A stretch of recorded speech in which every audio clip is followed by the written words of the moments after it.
Hi, I am Kim Almanzor, the Senior Director of Development at Games for Change, and I'm very excited to introduce our next panel. And the introduction goes like this. What do you get when the world's leading platforms for social progress meets one of the most dynamic creative industries, the ultimate team-up? This next session explores how agencies from the United Nations system are working with game developers to co-create campaigns, design purpose-driven gameplay, and reach global audiences in powerful new ways. From refugee support and food security to climate action and education, these collaborations are turning play into progress towards global goals. So joining us today are leaders from USA for UNHCR, UNESCO, UNEP, and World Food Program USA, moderated by Darko Petrovic from the United Nations. Let's welcome them.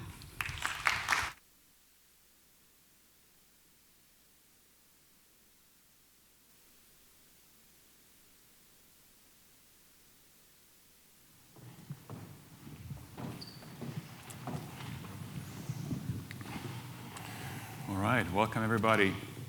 So, dear gamers, creators, change makers, everyone here tonight with us, everyone also online. We may all come here from very different backgrounds and corners of the world, but there's one thing that unites us, and we're here for one common reason, and that is to drive real-world impact on causes that matter most to us. And doing so through the power and promise of games and immersive media. I dare to say this aspiration has never been more timely and needed as it is today. Spoiler alert, the planet is on edge. Human security is on edge. And even increasingly, world peace is on edge. So I dare to ask, is there hope in any of that? Where do we find hope? How do we access it? And who do we turn to for hope, big and small? What is all of our role in all of this? Now, with us today, we have 4 guests who work on the front lines of these global challenges, either for or with the United Nations, change makers who are leveraging games and immersive media to advance social and environmental goals.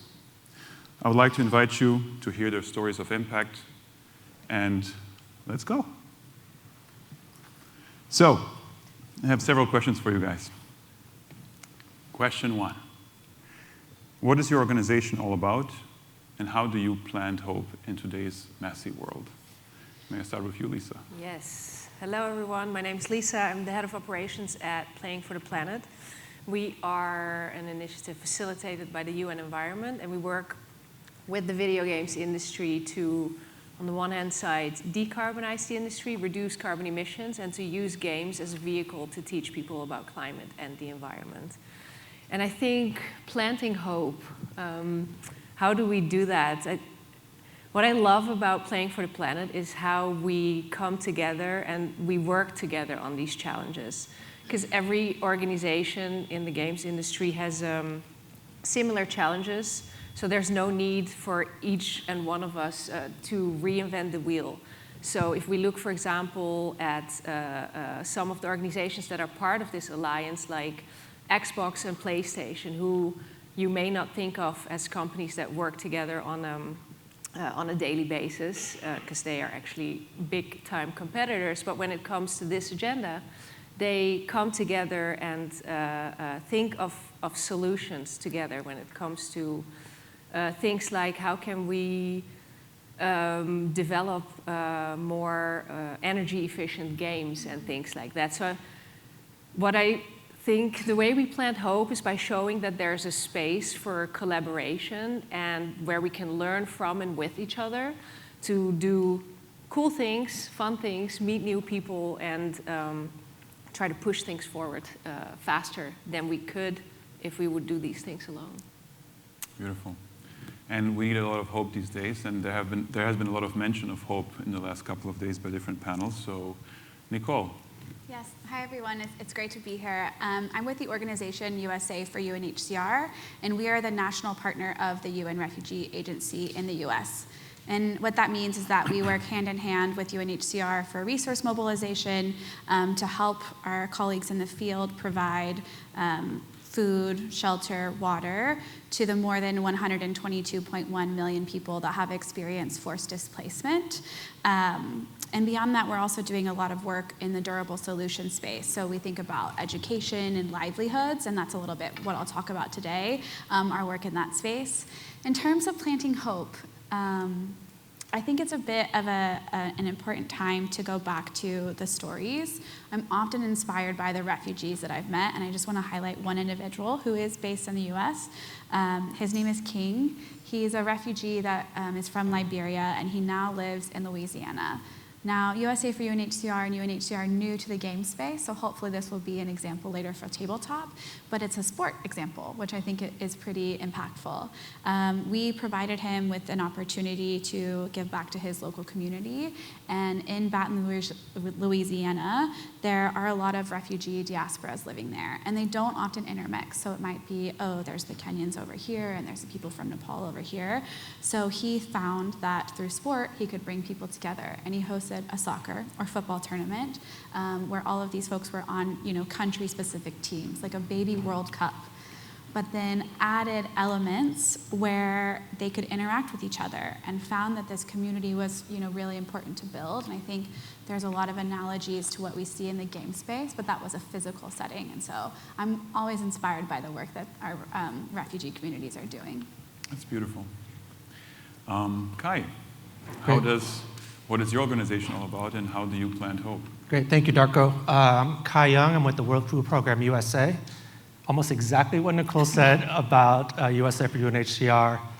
Our organization does the same in support of the World Food Program. The World Food Program, headquartered in Rome, is the largest humanitarian aid organization in the world fighting hunger. Excuse my notes, but there's some numbers, so I want to make sure I get it right.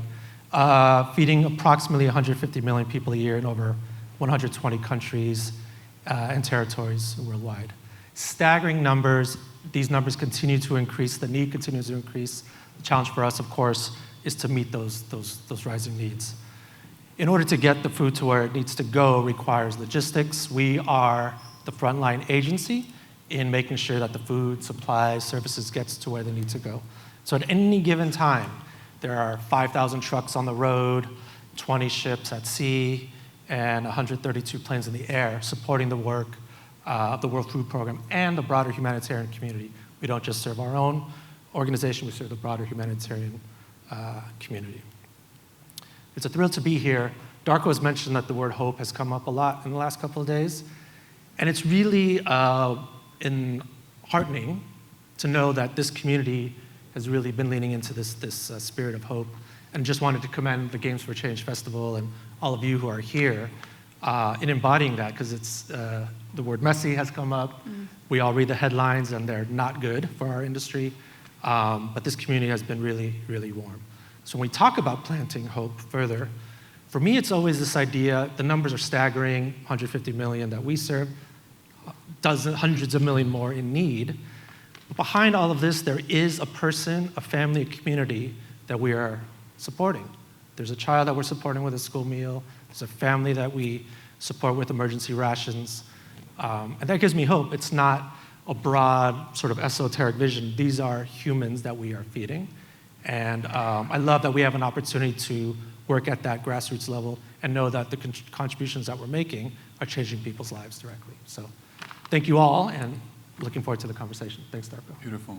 So from climate and a hardcore humanitarian setting, let's move to education. Garance. Thank you. So I'm Garance, and I work for UNESCO, which is the UN Organization for Education, Science, Culture.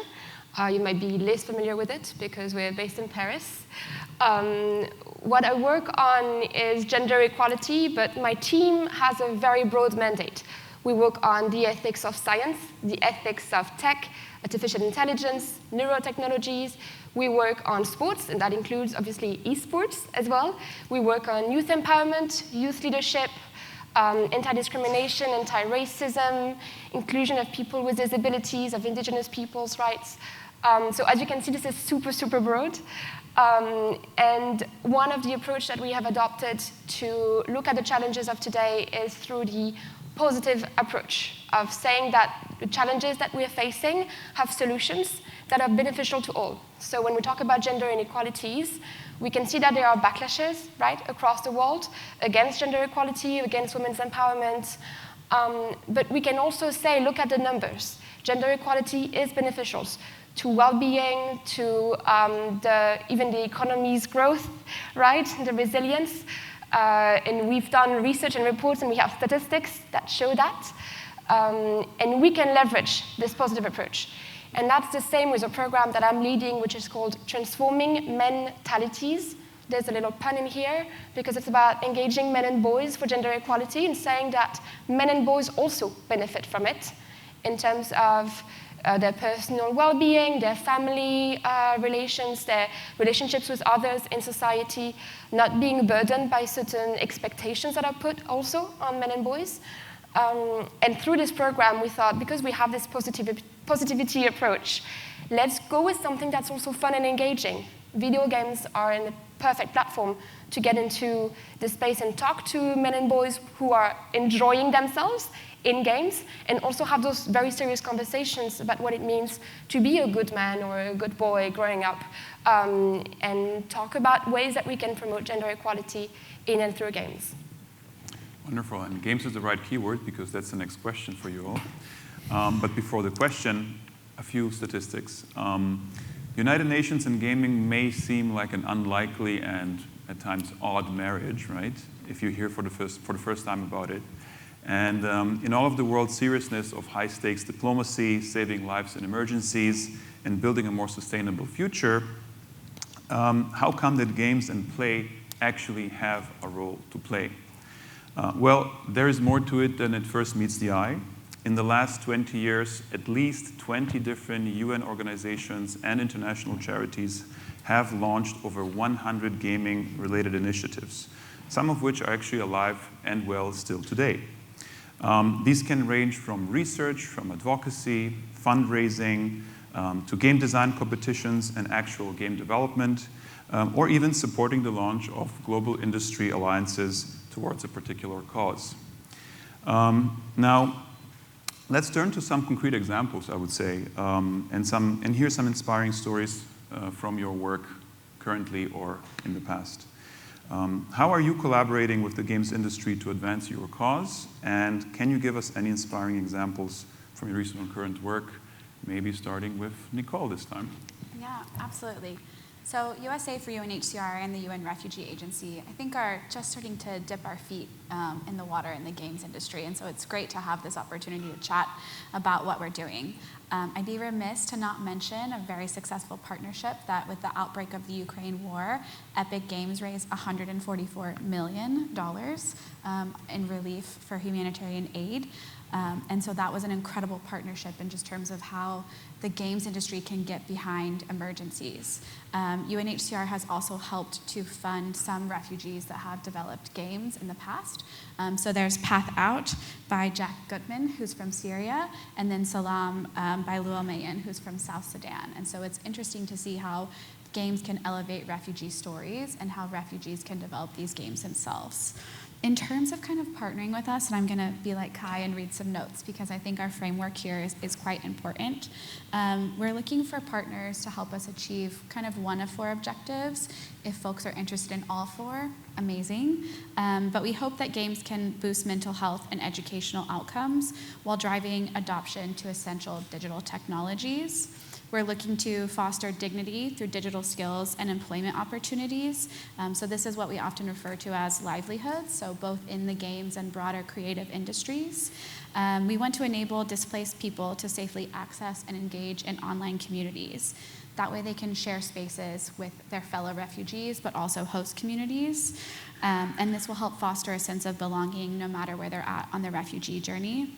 And then lastly, we want to empower refugees to express themselves through video games as players, content creators, esports athletes, streamers, game developers, basically showing up as their authentic selves in the space in the same way that we do. Beautiful. And let me turn to Garance now. What's up at UNESCO? Thank you. Right now? So, well, UNESCO being about culture and education, partnering with the video games industry is really not new. And I can't cover it all because I have colleagues working on different projects, and I don't have all of the details, but just to give you a few examples, we have partnered with a number of tech industry and companies when COVID hit.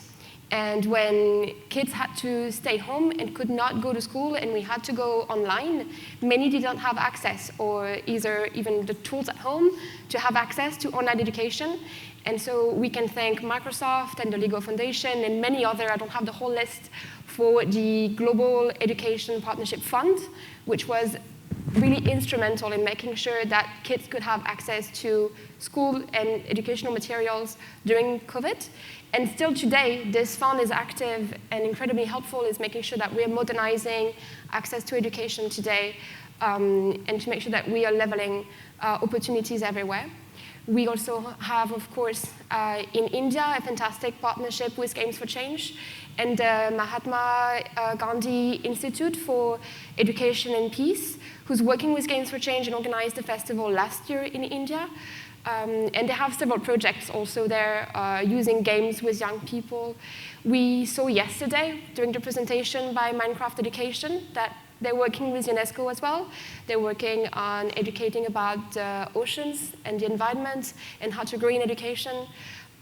But the project that I'm here to talk about and the one that I know the best is the one that UNESCO developed with the 8 Goals 1 Foundation in India.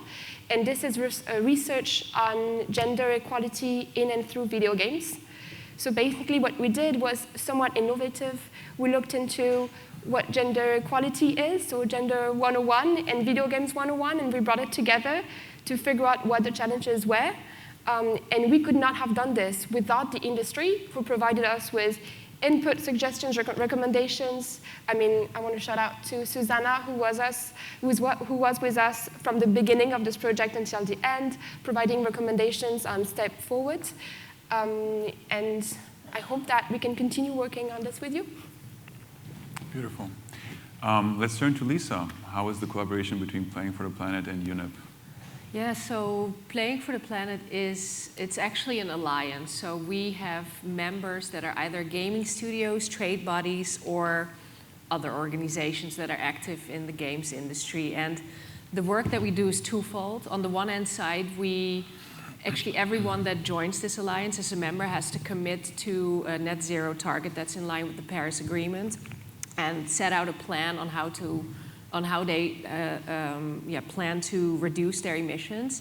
And on the other hand, we have this thing that's called the Green Game Jam, where we work with live games that have created audiences already, and we challenge these developers to implement environmental content into these games to make sure that we can reach people where they already are, which is the games that they are currently playing, rather than trying to build a new game from scratch, which we all know is very complicated to build it, then it's expensive to get players in it, then it's complicated to make sure that they stick around. So that's kind of our focus there. And the connection with the UN is that they provide us with a lot of knowledge, resources, and insights to make sure that every year when gaming studios join the Green Game Jam, they have the right information that is backed by science that they then use to create their, what we call green activations in their games, to make sure that they educate and inspire and engage their players with the right information. And essentially we work with smaller studios and the large companies that I mentioned earlier, Sony, Microsoft, Google, but Supercell, Ubisoft, and we really try to make sure that whoever joins our alliance learns from peers within the industry so that we can make sure that each of these companies level up as they go. Right, and Games for Change joined recently this alliance, right? Games for Change, yes, also joined this alliance, and we're actually teaming up on the Student Challenge this year for the first time as well, where Playing for the Planet will facilitate the environmental theme. So what we're looking to do is, with the Student Challenge, I think it's students from 10 to 25 that are engaged. They will focus on the same environmental theme. Then the industry, through the Green Game Jam, will have the same environmental theme. The Global Game Jam will also be involved which focuses on the indie developers. So theoretically, at the end of all of that, we have anybody that is interested in games at different stages of their career to have the opportunity to think about how they can build games from scratch or implement environmental content into existing games. So I really hope maybe next year we can talk about what that really looked like in practice and what kind of cool ideas came out of that. And that's a beautiful example. I was just in a panel, the previous one was about strategic partnering, and this strategic partnering that you're now talking about with Games for Change, Playing for a Planet, Global Game Jam, I mean, you're just going to touch so many more lives in the upcoming Student Challenge, for example. Yeah, and we were thinking about doing a Green Game Jam student or university edition ourselves, but in the end, nobody has time to organize that. So we thought, as we want to make sure that the companies that are part of our alliance don't do anything from scratch, we shouldn't do this ourselves either. So yes. Beautiful. Kai, WFP also has many stories to tell in gaming, right? We do indeed, and the history of WFP and WFP USA's work with the gaming industry dates back to about 2005. So it's interesting, we talk about strategic initiatives and being strategic in the way you engage. Our start into this space was very much more opportunistic and taking advantage of opportunities that came up. So one of our most initial collaborations was around a game called Free Rice. Does that game ring a bell? I see some nods, which is great. Last year there was applause.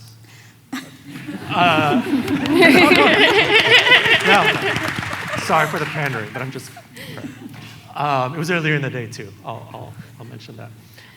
Which is a game, for those who nodded or who didn't nod, is a vocabulary game where you define a word based on multiple choice. It fills up this bowl with rice, and as the rice gets full, donations are made to WFP. So that was a great game. It's still alive now, and we're looking for ways to continue to evolve that. So if there's thoughts, please do reach out.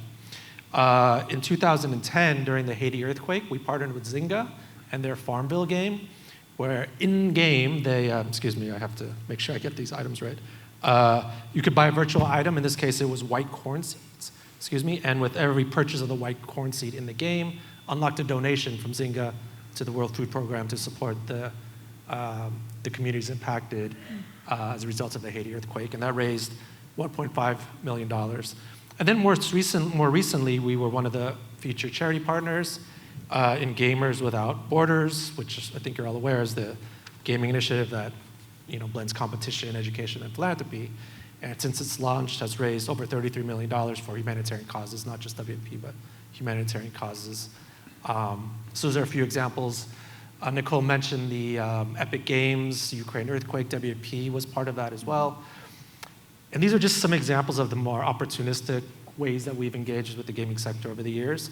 But really, I think since that initiative with Epic Games, the organization has become a lot more thoughtful about being more strategic and putting together more strategic partnerships and initiatives, and now really investing resources, time, thoughtfulness to engaging this community of influencers, creators, studios, companies, platforms, et cetera, to really build initiatives and partnerships that can be more long-lasting and a sort of a staple part of the corporate landscape in which we partner.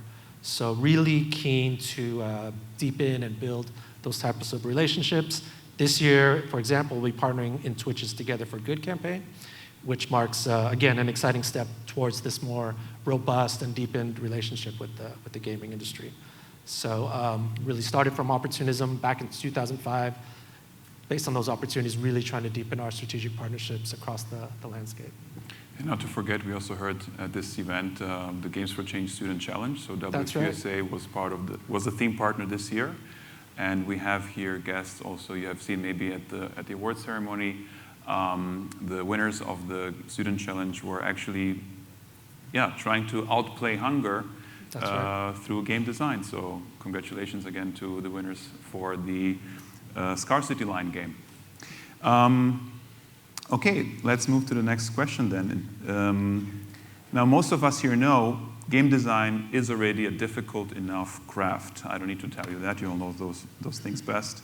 Creating a fun and successful experience often entails serious investments, while the competition for players' attention and time is enormous and growing.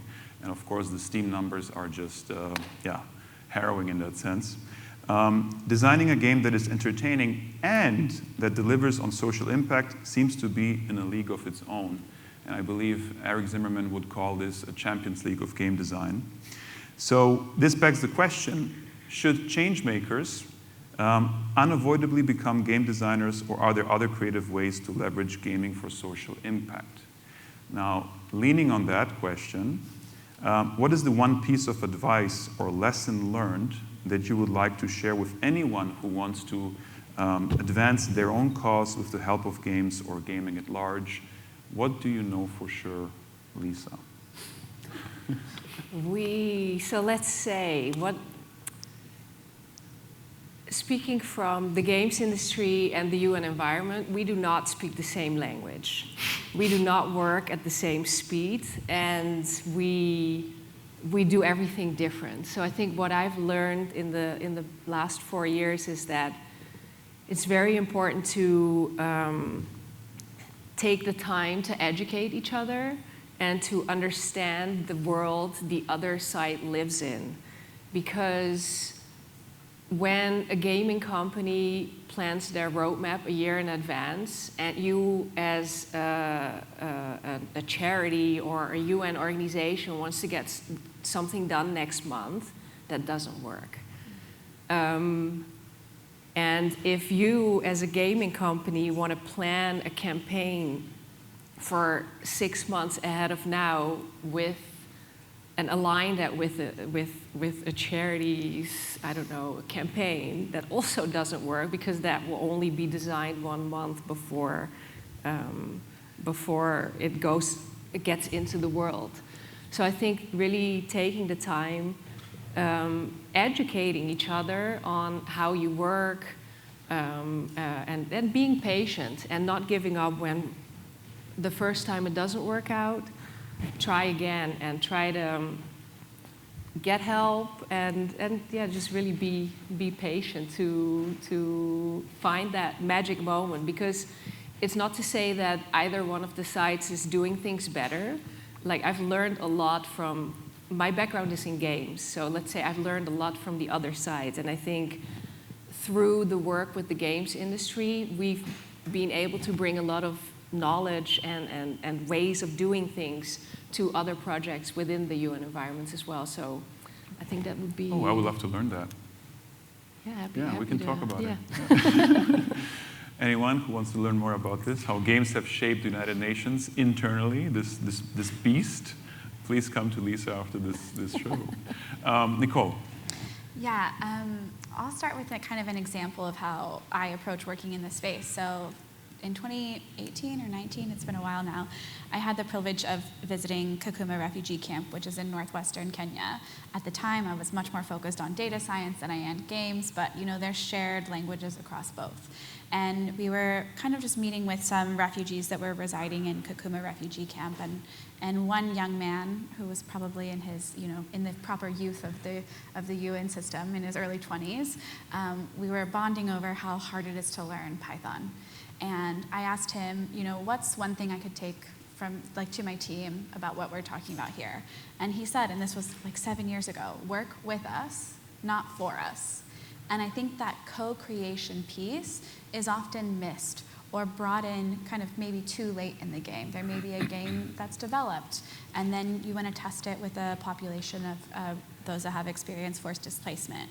And so I really encourage folks to think about how can we work together with those that are forcibly displaced. And some of the work that UNHCR is doing in this space is through, we're operating co-design within games. So last year in Helsinki, we had a ref jam, a play on game jam, of course, to bring folks into the space and have them learn skills as developers and share their stories. And so that co-creation lens is really important.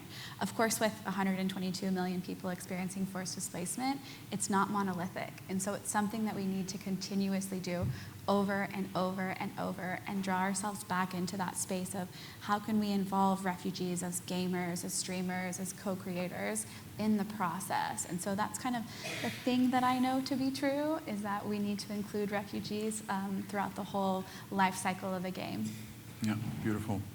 Kai, any lessons learned, any piece of advice? What do you know for sure? Yeah, I mean, the piece of advice, yeah, I mean, I don't know. It's a tough word because it's hard to give a piece of advice for something that's so new. But I will just say that Lisa and Nicole, I think, summarized a lot of the things that are critical. The time, the investment of time, the co-creation. I think you need to really, speaking from the UN side, commit the time and the resources and to understand exactly what Lisa was saying, that you're speaking two different languages in many ways. I think for most people outside, even friends and family that know I work with the UN, it takes a lot of time for them to even understand what that means. You know, you see all the flags on 42nd Street, and that means something, but no one really knows what. So I think it's taking the time to really understand what each organization does. On that note, I think I'm a little bit more fortunate than perhaps some of my other UN colleagues who work on the more policy-related issues, because the World Food Program is completely operational, as I mentioned at the top. There are measurable impact and measurable numbers, and it's the wrong way to describe it, but in many ways, the work that WFP does is a game, in that you need to solve a problem, get the goods and services from A to Z, and that journey is never a direct line. It's passing through ports, and again, you guys all read the headlines, but it's not so easy to get from ports to the desired locations and things like this. So I think I'm fortunate to be in a position where I think we can tell a story that I think makes sense, perhaps to the gaming community. So that's one bit of advice, is just to be open to listen, and then from my side is to help continue to tell the story. I like the way Nicole said it, is time. Just continuing to deepen that engagement in storytelling and understanding exactly what it is that the organization does, while also hearing about ideas. There's sometimes disparate partners that you wouldn't think would be great storytellers or partners for something like this. But I don't know that exists. Let's continue to have that conversation and understand what's possible. The goal we have in front of us is daunting. In my years working with the World Food Program, we've been told this, and I believe it. There's enough food for everyone in the world. We just need a few things: political will. We need commitments from the private sector and innovations to be more efficient and effective to get food to where it needs to go. I believe that, and I truly believe through partnerships like this, it gets us a little bit closer as we engage with a vibrant community like the gaming industry. And then the last thing, again, is just a plug for a platform like this. I mean, this is a chance for us, me specifically, I'm a novice if you haven't noticed already to this space, but a chance to really learn from one another and deepen that engagement, understanding, to perhaps bridge these two disparate languages into something that's a little bit more familiar for both sides. Great. Garance? Thank you. So I don't think it's about advice on my part, maybe in terms of the experience that I've had, but a few things to be mindful of. So I think, first of all, we have this sort of mystification of what the UN is and what the UN does and what the UN frameworks are. And there are actually many, many resources that we are happy to talk about and to share with anyone who's interested in developing a game that is sort of connected to it. So when we talk about gender equality, indigenous knowledge, education, greening education, or talking about the environment, we have resources and curriculums that already exist that we're happy to provide and to sort of break down so that they're easy to digest and easy to incorporate in whichever is developed, so that it's also fun and not just those very, very long documents of instructions from maybe our member states or from our experts. Because what the UN is, in many ways, is a translator. We translate, and we are a platform, sort of a broker of knowledge between academia, professors, educators, students, youth leaders, civil society organizations at the grassroots levels, international ones, the member states. And then obviously, when we say member states, we talk about the policymakers at the national level, the ministers, but also the mayors, also the regional leaders, also the maybe small leaders in communities, maybe religious leaders as well. So we gather every stakeholders. We develop frameworks, but we can also translate that back to other stakeholders, such as the private sector and the video games industry. I think that's one thing. Another thing to be super mindful of also is that we don't have to develop a game per se to achieve a goal. So there is, in our research that we developed, we found a study developed in the UK where they found that girls who play games about 8 hours a week or so are 3 times more likely than other girls who don't play games to get into STEM studies. And we're trying to get girls into STEM, right? Games themselves, we don't know which games they played. They might not have been educational games, they were just games. But that got them started into this career. So this is another thing that we have to be mindful of, is that there are opportunities here that we can leverage and exploit. And I think another thing, in addition to being translators and platforms, we can amplify the work that you do. And I mean, I'm thinking right now, UNESCO at the moment is having the Global Forum on the Ethics of AI right now in Bangkok, in Thailand. And they're gathering as many people as possible to talk about advancements, challenges, progresses, issues that they're facing. And when people come to us and tell us we're developing this game to address challenges based on trauma, maybe sexual violence, maybe overcoming challenges in war, we can amplify those resources or those games on our platforms. Last year, we organized a global forum against racism, and I had games that I could showcase that were combating discrimination and prejudice against immigrants or people of color. And we can be those platforms also for the video games industry. So I think those are 3 things, 3 advice, I don't know. And that's just enough for the last question. Of course, you're available for any other questions afterwards. All right, let's come to our last question. Now, time and again, as we have heard, gamers in the gaming industry have been important allies in times of greatest need, from supporting cancer research and relief efforts during humanitarian emergencies to helping plant trees and empowering people from marginalized backgrounds. We can go on and on and on, many more examples out there. Now, there are many ways how games and gamers can support noble causes, but they're also a tough crowd, right? I think we all know that. So let us turn to our last question now and maybe make it a bit spicy. It's time for our elevator pitch. Who would like to go first? I'll pick you up, don't worry. Now, Garance. Okay, go ahead. Consider our audience as your potential future investor, partner, and ally, and answer the following question. Looking ahead, what is your value proposition to the wider gaming community? Why should gamers care about your particular cause? I think it's about how the media talks about video games sometimes. Here we all agree with each other. I mean, we've had 2 fantastic days of forum where we can say games are good, games can promote positive change, inclusion, well-being, acceptance. But outside, people who don't play games might say, well, there's the issue of violence. There's the issue of addiction. There's the issue of toxic masculinity, or however you want to call it. And the thing is, it is true that in digital spaces, and including in video game spaces, we can find discourses and exchanges between gamers which might adhere to those toxic norms. I mean, we talk about the manosphere or the incel culture. If it's online, anywhere online, it might also be in video games. Now the question is, how do we say this is not video games value? This is not what the community wants to share or wants to adopt or wants to accept. There are many, many ways that we can address those with excellent moderation, excellent rules and charters for participating in the games. And we've seen a few of those already in the past 2 days. But we still need to address those issues at the core. And for the video games industry to be a part of this conversation and to say, not only do we not accept this, but we have solutions to address it, in collaboration with the UN, in collaboration with civil society organizations who have the proper resources to address this, then we can move forward with positive exchanges instead. So that's the why. The how now, because it's a pitch, I said. So first, read the report. It's online. I have this copy if someone wants it at the end. Second, help us collect primary data on the issues that you might have faced or that you would like to address.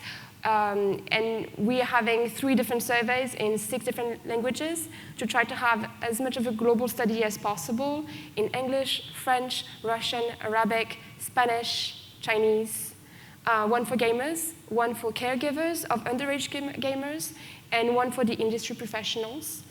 And then later on, help us promote activations so that we can actually work at educating, raising awareness, having conversations around sometimes very difficult topics. Because when you're growing up, you're online, you're building an identity with others, you might find comfort in certain discourses that are harmful. So how do we engage those people with positive behaviors and positive discourses instead? And I hope I have you sold. Perfect. Thank you.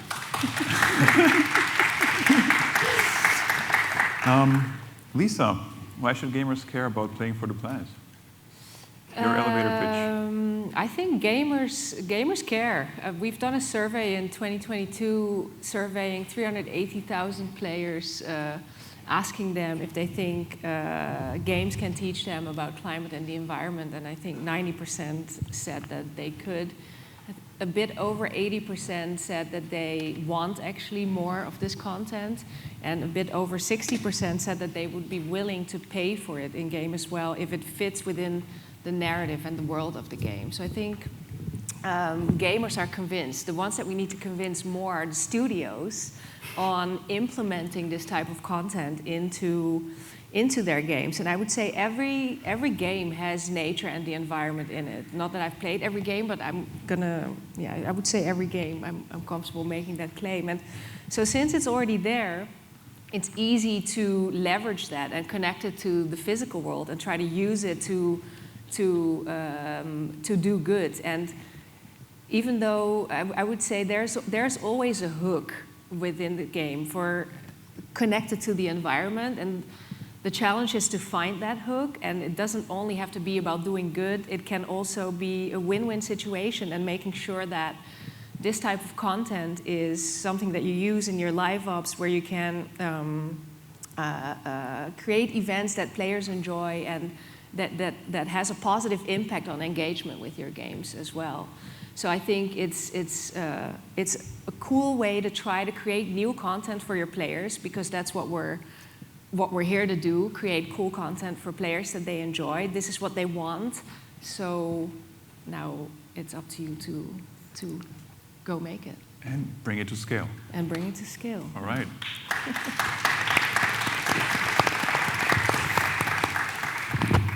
Nicole.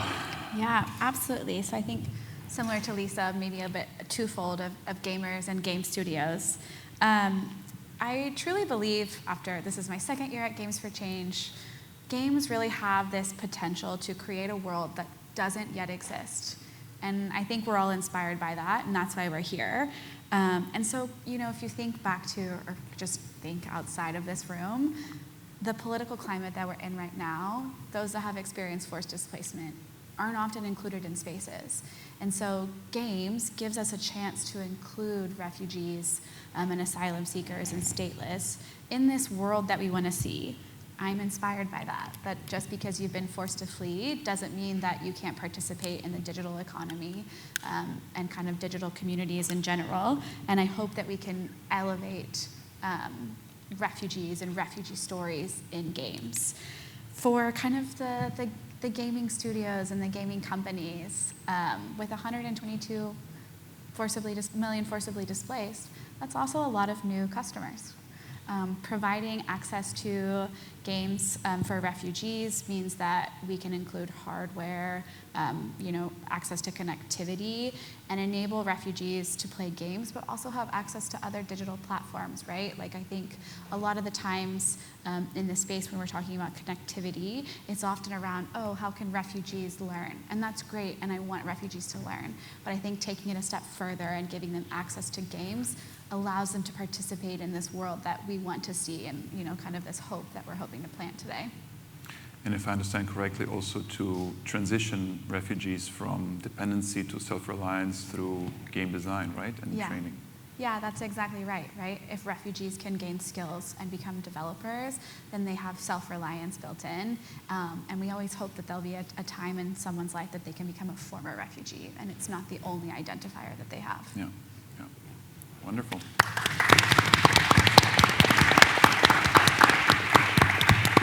All those looking at time, we're almost finished. So, Kai, why should gamers care about outplaying hunger?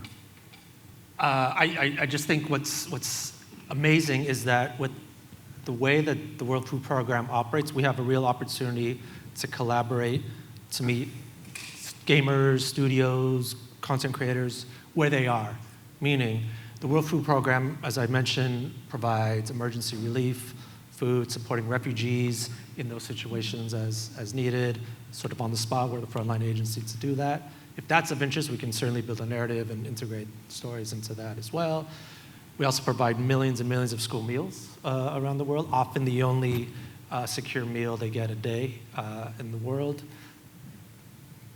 Draws kids to go to school and increase their education as well, which enables them to follow a path and then become great beneficiaries and engaging with UNESCO among other agencies. As part of the school meals program and other operations, we're deepening our engagement with local farmers so that the food that we're procuring are produced locally, so that we can spur the markets, perhaps working with farmers, taking their yields and integrating that into our school meals program. That's a sustainability aspect and a direction in which WFP is working. So the planet continues to be top of mind. So I just share those examples as ways that we can indeed meet this community where they are to tell an authentic, deep story that has engagement. The other thing I'll just add in closing is that there are certainly peace and security benefits when communities are not looking to find their next meal. We, again, unfortunately, hear stories about food parcels getting stolen, where people are desperate for their next meal and not just trying to survive. And if we can stabilize that and make sure that everyone has access to food, I think there's a real opportunity for political stability in a lot of these communities, and then enabling them, particularly the next generation, to fulfill their potential. I really believe this community can be great in storytelling, great in deepening that engagement, fundraising, education, advocacy, all the things, and also meet the issue head on in a way that makes sense and is authentic to your all vision and world. So thank you again for this opportunity, and Darko for your leadership on all of this. And I look forward to staying engaged. Thank you. Perfect.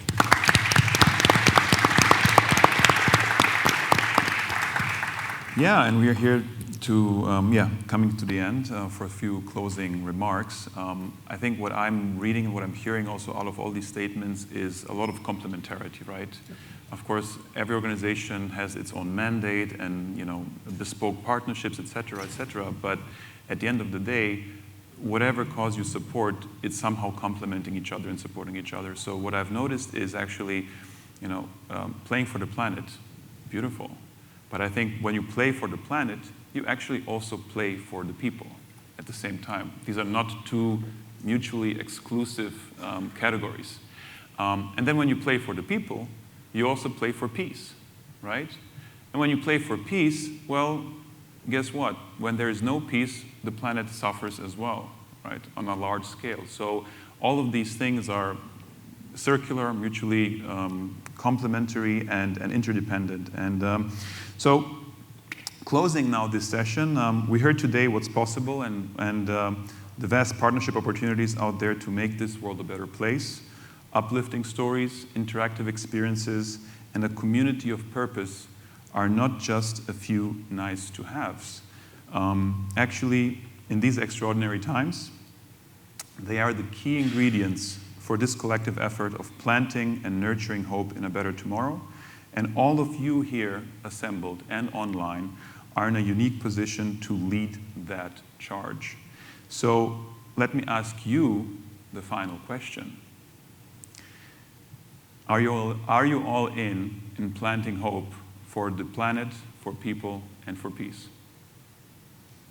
I'm in. Who's in? All right.